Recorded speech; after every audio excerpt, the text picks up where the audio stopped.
Awesome. All right, I think we're live. You know the drill. Good news for my dudes. This time, coming from beautiful Laguna Beach, Florida, close to Panama City Beach. Um, as always, we're reading devotionals here, getting into the Word. um, this time in paradise, you know. Um, yeah, it's been great. It's been beautiful here on a retreat with my Bible study, and it's been good times. Been learning a lot about discipleship and becoming better Christians, and also getting a lot of sun, obviously. Swimming and floating in the ocean and getting some sun along the way. Going to eat seafood tonight.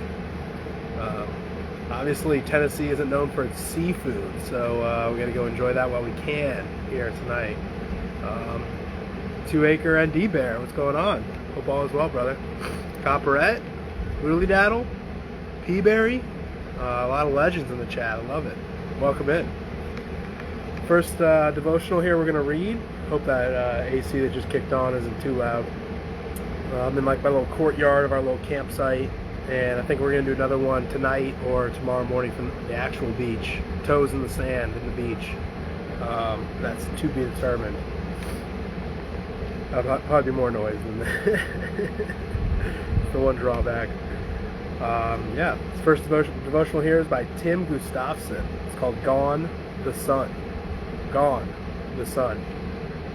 Focuses Isaiah 60:20. Isaiah chapter 60, verse 20. Your sun will never set again, and your moon will wane no more. The Lord will be your everlasting light, and your days of sorrow will end.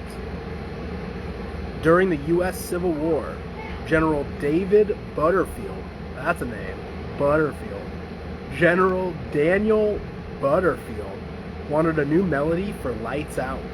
So, without any musical training, he composed one in his head. While there are no official lyrics to the hauntingly familiar strains of Taps, here is a commonly accepted version of one verse. Day is done, gone the sun. From the hills, from the lake, from the sky, all is well, safely rest, God is nigh. What a comforting lyric as faithful members of the military are laid to rest. And what hope in the acknowledgement that God is near, even especially in death. At a time when death and evil reign, the prophet Isaiah anticipated a day when death itself would die. Your sun will never set again, he wrote to Israel. The Lord will be your everlasting light. For those who follow Jesus, the strains of Taps are not a funeral dirge, but a song of hope. Your days of sorrow will end. All is well. God is nigh. Amazing. Copperette, hope the journey's going well for you. On the road. On the road again. Filling water buckets. Where you at, Big Blue? I'm at Camp Laguna, which is near Panama City Beach, PCB, in Florida. Floated in the ocean earlier today. It was pretty amazing. Amazing. Yeah, moving on. This next devotional here is Keep Climbing by Marvin Williams. And the focus is Hebrews 3:13. Encourage one another daily, as long as it is called today, so that none of you may be hardened by sin's deceitfulness. Richard needed a push, and he got one. He was rock climbing with his friend Kevin, who was the belayer, which is the one who secures the rope. Exhausted and ready to quit, Richard asked Kevin to lower him to the ground, but Kevin urged him on, saying he had come too far to quit. Dangling in midair, Richard decided to keep trying. Amazingly, he was able to reconnect with the rock and complete the climb because of his friend's encouragement.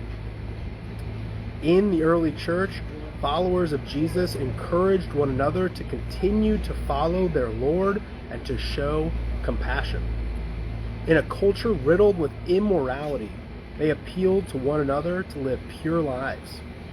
Believers encouraged one another daily as God prompted them. They urged each other to intercede for the body, to help people stay connected to the church, and to love others. Through his death and resurrection, Jesus has connected us to one another.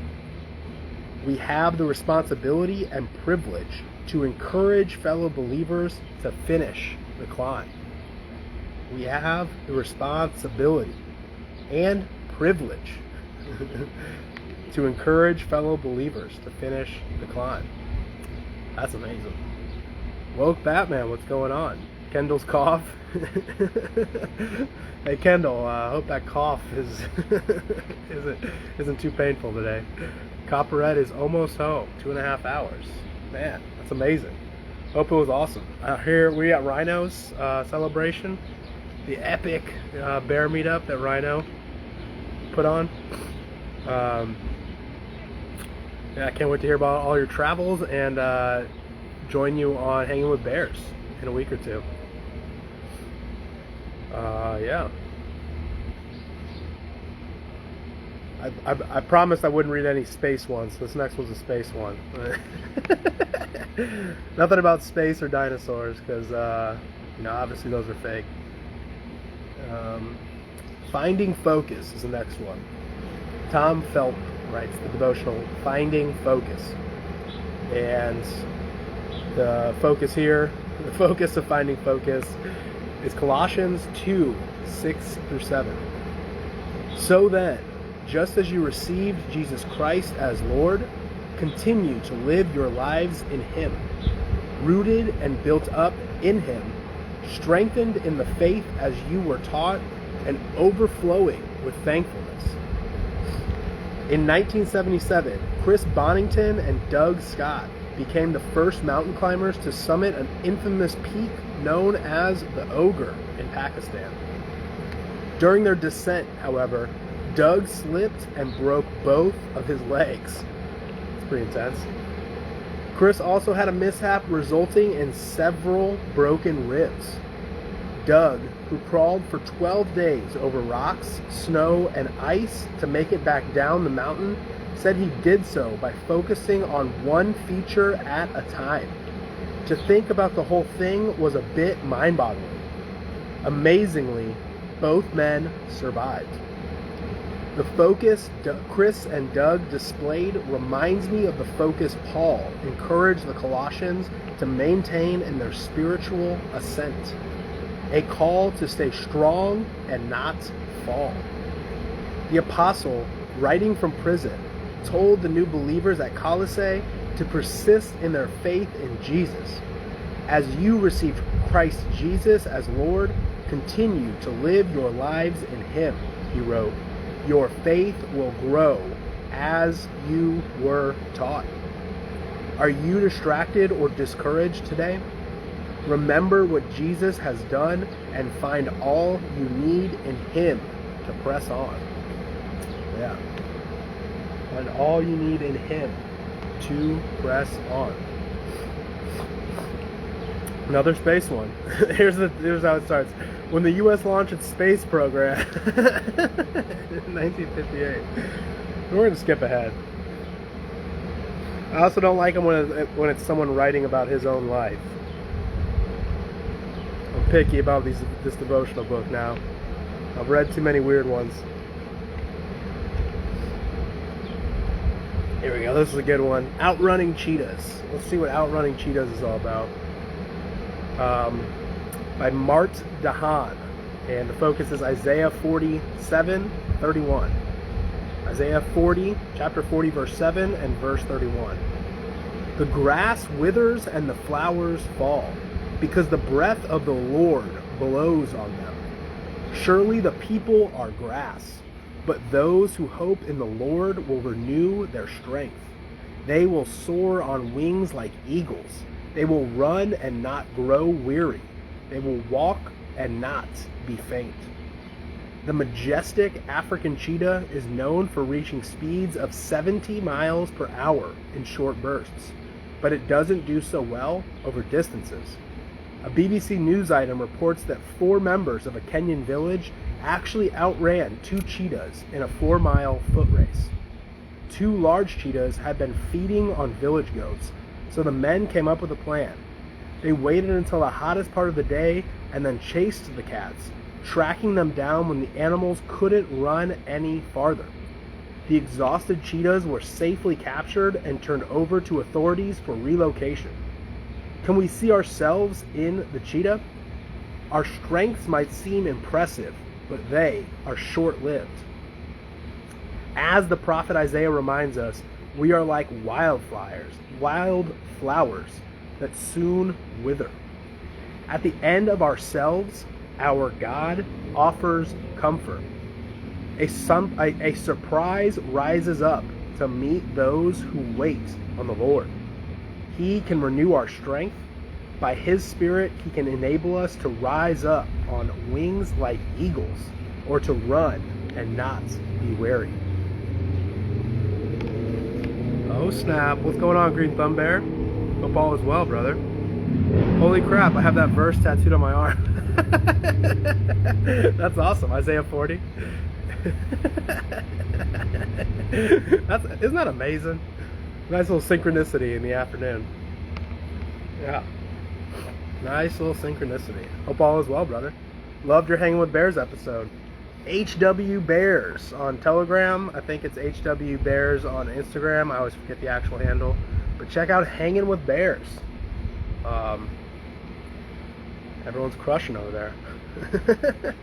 Everyone's crushing. Yeah, Isaiah 40:31. Crazy sync. Yeah.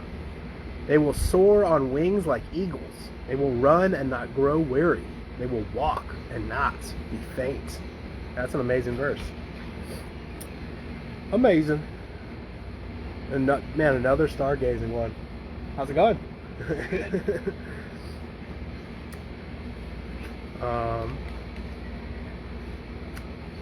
Read 2 more here and call it.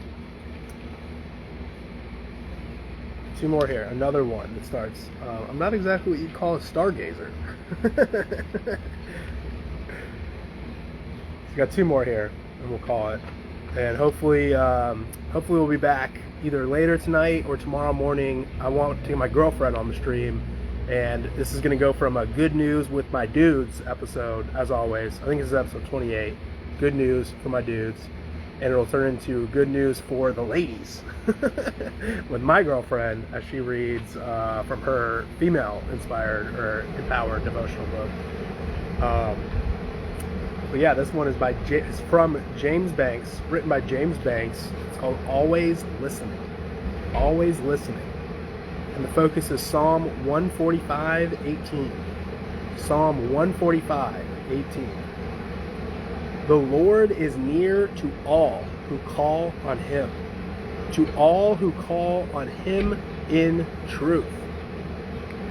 Dad had hearing damage, so he wore hearing aids. One afternoon, Mom and I were talking longer than he thought necessary, so he responded playfully. Whenever I want peace and quiet, all I have to do is this.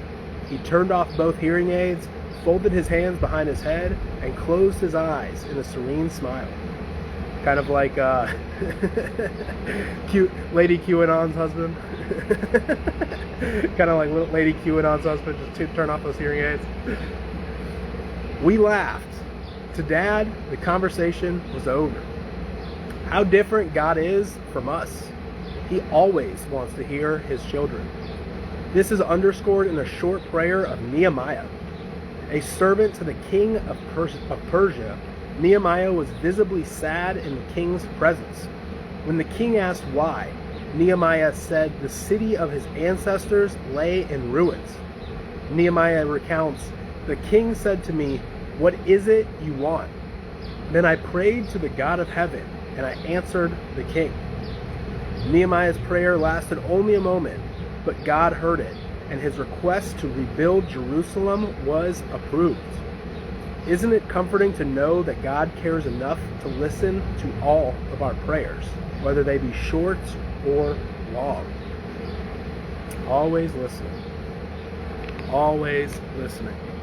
Green Thumb Bear. Hello, fellow legend. Yeah, absolutely. It's an honor to be called a legend by an actual legend. Copper Bear. Yeah. Legends in the chat. Yeah. So yeah, we'll read one more here and call it a day on this episode. Thank you for tuning in. Live with me now, Copper, Green Thumb, Woke Batman, all the rest. Two Acre ND. All my bears in the chat. Thank you. And anyone tuning in at a later date, thank you. Yeah, and we'll end on this one, which is awesome. It's I grew up a Cubs fan from Illinois, and I guess this one's about Chicago's Wrigley Field. It says, "Get in the game." Get in the Game by Joe Stowell. And the focus is Colossians 1:29. To this end, I strenuously contend with all the energy Christ so powerfully works in me. I love going to Chicago's Wrigley Field for a baseball game, sitting in the stands, downing a hot dog, and cheering the Cubs on to victory. Unfortunately, Christianity has become a lot like professional sports. As a friend of mine has observed, there are 9 guys on the baseball field doing all the work and thousands in the stands just watching. And as you probably know, that's not God's game plan for His people. He wants us to climb out of the stands, get out on the field, and join the team. If you are wondering what good you can do on the field, wonder no more. You have gifts you can contribute. God has given each of us spiritual gifts that can help advance His kingdom. Whether it's teaching, encouraging, serving, showing hospitality, or extending mercy, each ability can yield great dividends. Let's follow the example of Paul, who tirelessly served on God's field for the joy of being used by Him. Believe me, it's far more rewarding to be on the field than it is to sit in the stands. Now get in the game. Gotta get your head in the game. Amazing. We'll call it a day there. Thank you for tuning in, all my dudes. Love you, my dudes. All my ladies, love you as well. Thank you for tuning in. Uh-oh, it's them dog show, Jimba. I don't know what that means, but okay. Thank you for tuning in, my dudes. Ladies, thank you for tuning in as always, even though you're not one of my dudes. I appreciate it. And stay tuned, because I think the next episode on this feed, and I think maybe later tonight or early tomorrow morning, is going to be my first episode of Good News for my ladies. I don't know what to call it. Good news for my girls. For the dudettes. With my girlfriend and from her female devotional book. But until then, have a good day, have a good night, do good, be good, love and be loved. I'll catch you guys later.